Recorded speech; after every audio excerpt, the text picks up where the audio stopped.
ఏముంది మీద దానికి సపోర్టుగా ఈ రోజున మేము పత్రికల్లో మాట్లాడే అభివృద్ధి సంక్షేమ కార్యక్రమాల గురించి ఖండించడం కోసం, ఇక్కడ ఎవరు పెట్టుబడులు పెట్టకుండా ఉండటం కోసం, ఇది అడవిలాగా మారడం కోసం ఇండైరెక్ట్ గా వచ్చి ప్రెస్ మీట్ పెట్టిన దాన్ని మేము ఖండిస్తూ ఏమన్నావు, ప్రజా రాజధాని కాదు ఇది కార్పొరేటివ్ రాజధాని అన్నావు. ఒక్కటే సింపుల్ గా చెప్పదలుచుకున్నాను. నేను 3 రాజధానులు ఉద్యమం చేసినప్పుడు 52,000 మంది పట్టాలు ఇవ్వమన్నప్పుడు జగన్మోహన్ రెడ్డి గారు చేసినటువంటి తప్పిదం, చారిత్రాత్మక తప్పిదం. ఎక్కడెక్కడో వాళ్ళందరూ తీసుకొచ్చి 5 జోన్లో ఏదైతే సిఆర్డిఏ నామ్స్లో 5% ఇవ్వాలనేటువంటి ఉద్దేశం ఉండి ప్రజా రాజధాని చేయాలనుకున్నారు. కానీ ఇక్కడ లోకల్ వాళ్ళని అకామిడేట్ చేయకుండా ఎక్కడెక్కడ వాళ్ళని తీసుకురావడం వల్ల ఇబ్బంది జరిగింది.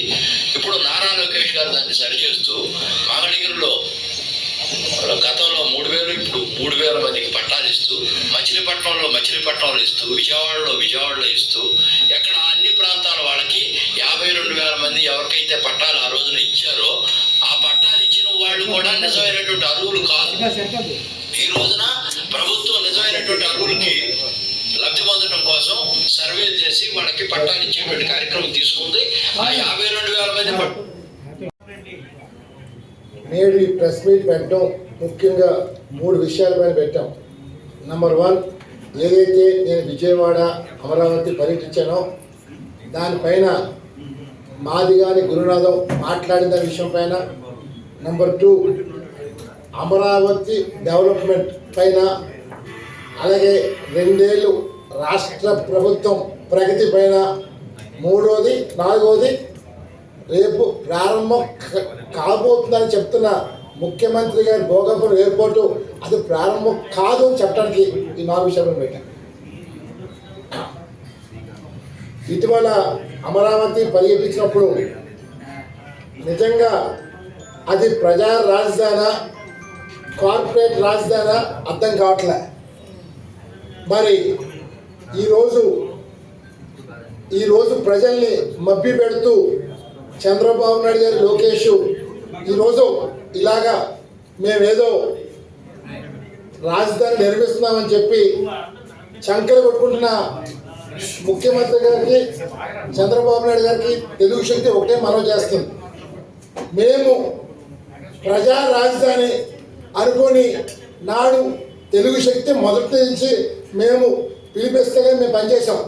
నాడు విశాఖపట్నంలో ఎవరు మాట్లాడకపోయినా రాజకీయ భవిష్యత్తు ఏమవుతుందని చెప్పి ఎవరు ముందుకు రాలే. అంటే సాక్షాత్తు వాళ్ళ అధినాయకుడు చంద్రబాబు నాయుడు మాటలు కూడా బేఖాతరు చేశారు.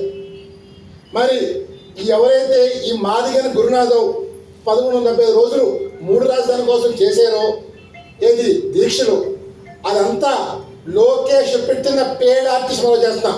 ఎందుకంటే ఎప్పుడు కూడా ప్రభుత్వం, ఆనాడు ప్రభుత్వం 3 రాజధానిప్పుడు ఓ ముఖ్యమంత్రి ఓ మనిషిని పెట్టుకుని చేసే అవసరం లేదు. మరి నేను ఎందుకంటానంటే ఈ గురునాథం అనేవాడు ఈరోజు ఏ పార్టీలో ఉన్నాడు? టీడీపీ పార్టీలో ఉన్నాడు. మరి 1175 రోజులు 3 రాజధానుల కోసం దీక్ష చేసిన వ్యక్తి ఎలక్షన్ ముందు టీడీపీకి అగలిపోయి అడుగుతున్నా అంటే లోకేష్ ఆడించిన డ్రామా. మరి ఇంత డ్రామాలు ఆడుతున్న వీళ్ళు నిజంగా ఆంధ్రప్రదేశ్ రాష్ట్రాన్ని వదిలిస్తారని మనం చేస్తున్నాం. ఈరోజు అమరావతిని పూర్తిగా నాశనం చేస్తారు. ఆ రోడ్లు ఏంటి మొత్తం అంతా ఇష్టంతో చేస్తారు. నాకు చాలా బాధ వచ్చింది. రేపు 2029లో కర్మకాలి ఈ ప్రభుత్వం రాకపోతే ఆ 29 గ్రామాల రైతుల పరిస్థితి ఏంటో నాకు అర్థం కావట్లేదు. వాళ్ళ జీవితాలు ఏంటో అర్థం కావట్లేదు. ఇప్పుడు దాకా ఫస్ట్ ఫేజ్ పూలింగ్ ఏవైతే ల్యాండ్ పూలింగ్ చేశారో ఇప్పుడు దాకా అక్కడ రైతులకి న్యాయం జరగలే. అలాగే సెకండ్ ఫేజ్ పూలింగ్ చేస్తున్నారు. ముందు 50,000 చెప్పారు, ఇప్పుడు 20,000 ఎకరాలు అంటారు. మరి ఫస్ట్ ఫేజ్కే న్యాయం జరిగిన రైతులకి ఈ ల్యాండ్ పూలింగ్ వల్ల వాళ్ళకి ఏం ముద్రిస్తారని చెప్పి అడుగుతున్నాం. డైరెక్ట్గా చంద్రబాబుని ప్రశ్నిస్తున్నాం. ఈరోజు అంటే వీళ్ళు స్వార్థం కోసం రాష్ట్రాన్ని నాశనం చేస్తున్నారు. ఈ 2 ఏళ్ళలో వీళ్ళు ఏం చేశారు అడుగుతున్నాం. నిన్నే చూసాం పార్లమెంట్లో చంద్రబాబు నాయుడు గారు 23 లక్షల కోట్లు పెట్టుబడులు వచ్చినాయని చెప్పిన చంద్రబాబు నాయుడు గారు నిన్న పార్లమెంట్లో సమాధానం చెప్తూ ఈ వచ్చినాయని చెప్పారు. 6,970 కోట్లు వచ్చినాయని చెప్పారు. 6,970 కోట్లు పెట్టుబడులు మాత్రమే వచ్చినాయి. కానీ ముఖ్యమంత్రి గారు 23 లక్షలు చెప్పారు కోట్లు. అలాగే ఉద్యోగాలు చెప్పారు. ఉద్యోగాలు కూడా 20 మంది లేవు. అంటే చెప్తుంది చేస్తుంది అంతా గాలి మోసాలు. మేము ఎందుకంటే చాలామంది అడిగారు కూడా, రామ్ గారు మీ గతంలో టీడీపీ చంద్రబాబు ఫర్గా, నేను ఎప్పుడూ ప్రజల కోసం పనిచేసాం, తెలుగు శక్తి తెలుగు జాతి కోసం పనిచేసాం, అంతేగాని ఎవరి కింద మేము పేడ్ ఆర్టిస్ట్కి ఎప్పుడు పనిచేయలేదు, చెయ్యం కూడా, అవసరం రాముకు లేదు. ఈరోజు ఈ ప్రభుత్వం చేస్తున్న దుర్మార్గం పాలన ఏంటంటే, విశాఖపట్నం ఎయిర్పోర్ట్ అంట మూసేస్తారంట, అమరావతి అంట ఎయిర్పోర్ట్ కావాలంట, అది గ్రీన్ఫీల్డ్ ఎయిర్పోర్ట్ అంట. అక్కడ ప్రజలే లేరు, అక్కడ వీళ్ళంతా కార్పొరేట్ రాజధాని కోసం కడుతున్నారు. మరి ఎయిర్పోర్ట్ అంటే కార్పొరేట్ కంపెనీలు దిగడం కోసం వాళ్ళ కోసం ఎయిర్పోర్ట్ కడతారంట.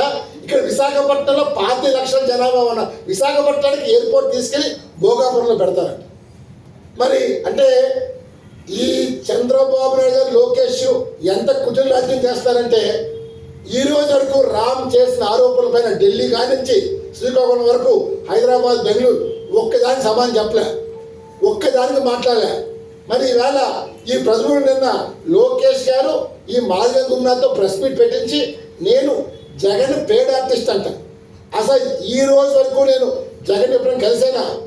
జగన్ తిట్టింది నాడు టీడీపీలో వీళ్ళు మొండ మోపుల కింద ఇంట్లో దాక్కున్న టీడీపీ నాయకులు లేవు. ఆ రోజు రామన్నాడు బయటకు వచ్చి ఉంచున్నాడు, జగన్ ఎదిరించాం. చంద్రబాబు జైల్లో పెడితే ఎక్కడ పోయారు మిస్టర్ టీడీపీ నాయకులని అడుగుతున్నా.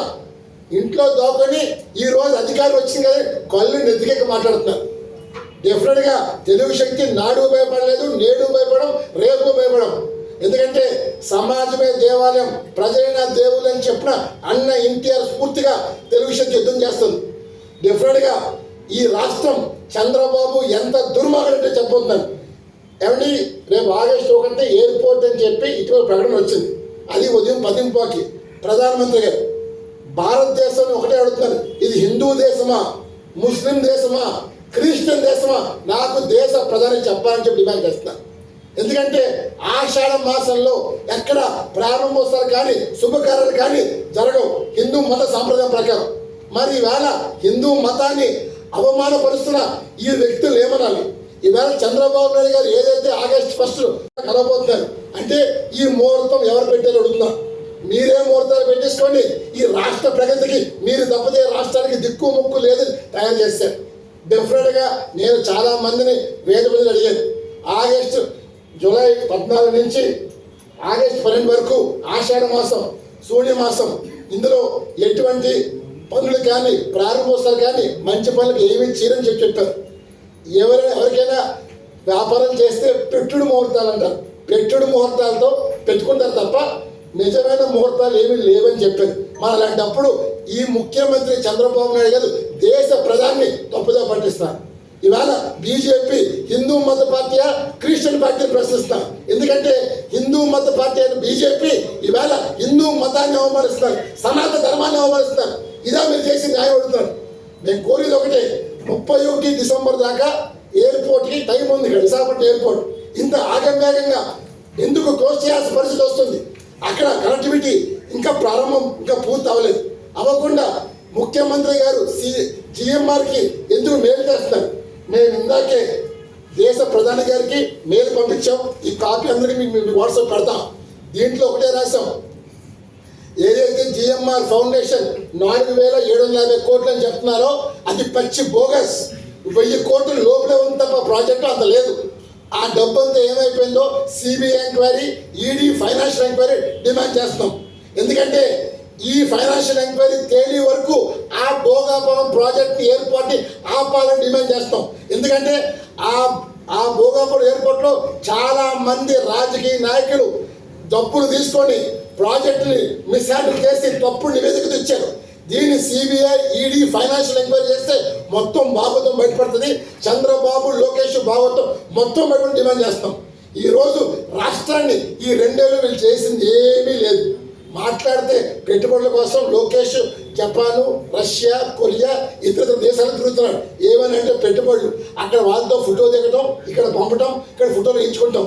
ఏనాడైనా వచ్చిన తర్వాత ఆయన ప్రెస్ మీట్ పెట్టి నేను పలానా కంపెనీ కలిశాను, పలానా పెట్టుబడి వస్తుంది అని చెప్పిన దాఖలు ఉన్నాయి అడుగుతున్నా. ఈరోజు ఇవి ఏమీ చెప్పకుండా ఈవేళ ఇంకో విషయం, ఆ మధ్యన అమరావతి రైతులు వెళ్ళి జగన్ కలిశారు. వాళ్ళు నిజమైన రైతులు, వాళ్ళు ఏం ఫేక్ రైతులు కాదు. ఎందుకు కలిశారు? నిజంగా అమరావతిని డెవలప్మెంట్ చేస్తే వాళ్ళు జగన్ కలిసి అవసరం లేదు. జగన్మోహన్ రెడ్డి ఏదో కమిటీ వేశారు, ఆ కమిటీ పైన రైతులు దాడి చేశారంటారు. నిజంగా రైతు అనేవాడు ఎప్పుడు దాడి చేయడు. రైతుకి ఎంతసేపు పంట పండుగ తెలుసు తప్ప దాడి ఎప్పుడు రైతు చేయడు.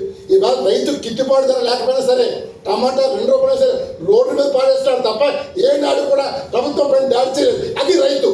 మరి ఇవాళ రైతు పేరులో టీడీపీ గోండాలు వచ్చి వాళ్ళని దాడి చేసి ఇది అమరావతి రైతులకు ఎండేశారు. నేను ఒకటే ప్రశ్నిస్తున్నాను. నిన్న మాదిగా ఛానల్ కాశాడు, ఏదో పోలీస్ కేసు పెడతాను. మిస్టర్ లోకేష్, నీ రెడ్ బుక్ భయపడి వ్యక్తి బీవీరామ్ కాదు, వైసీపీలు భయపడతారేమో కానీ తెలుగు శక్తి భయపడదు. నేను నాడే చెప్పాను, నీది రెడ్ బుక్ అయితే నాది యమ బుక్. నా యమ బుక్ లో నీ చాప్టర్ అంతా దాంట్లో ఉంది. డిఫరెంట్ గా నీ భాగవతం మొత్తం బయటపడతారు. ఆ 3 రాజధానుల పైన వెనక లోకేష్ ఉన్నాడు. నేను ఒకటే కోరుతాను, అమరావతిలో ఇప్పుడు దాకా ల్యాండ్ పూలింగ్ చేసిన భూములు ఎవరికి ఇచ్చారు? ఆ భూములు కేవలం లోకేష్ బినామీలకి కట్టబెట్టారు.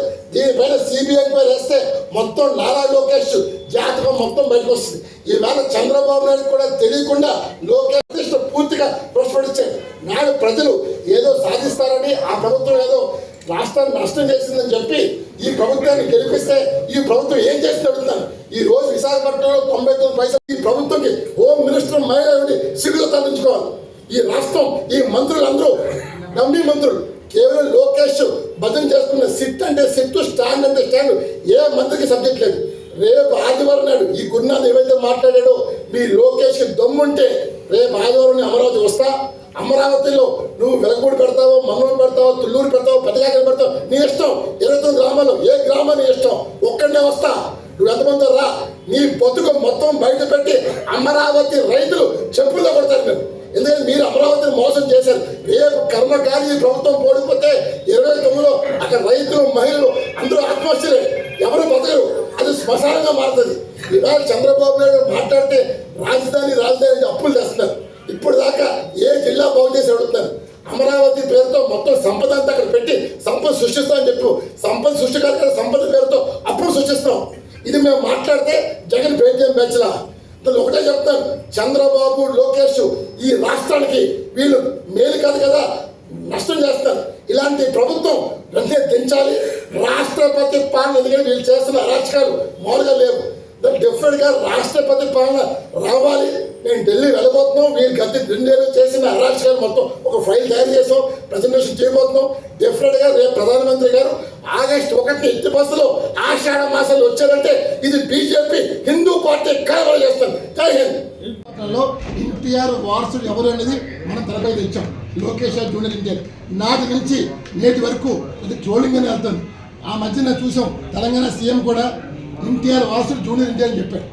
సో ఈ రాష్ట్రంకి ఎందుకంటే ఇప్పుడు దాకా చంద్రబాబు బీజేపీతో ఆడారు. ఫస్ట్ జనరేషన్ ఎన్టీఆర్ పెట్టారు, సెకండ్ జనరేషన్లో చంద్రబాబు లాక్కున్నారు. ఎన్టీఆర్ వస్తాడు. ఎన్టీఆర్ ఈ రాష్ట్రానికి కాబోయి ముఖ్యమంత్రి. నో బడీ కాన్ స్టాప్ మిస్టర్ చంద్రబాబు నాయుడు మనం చేస్తాం. జై హింద్.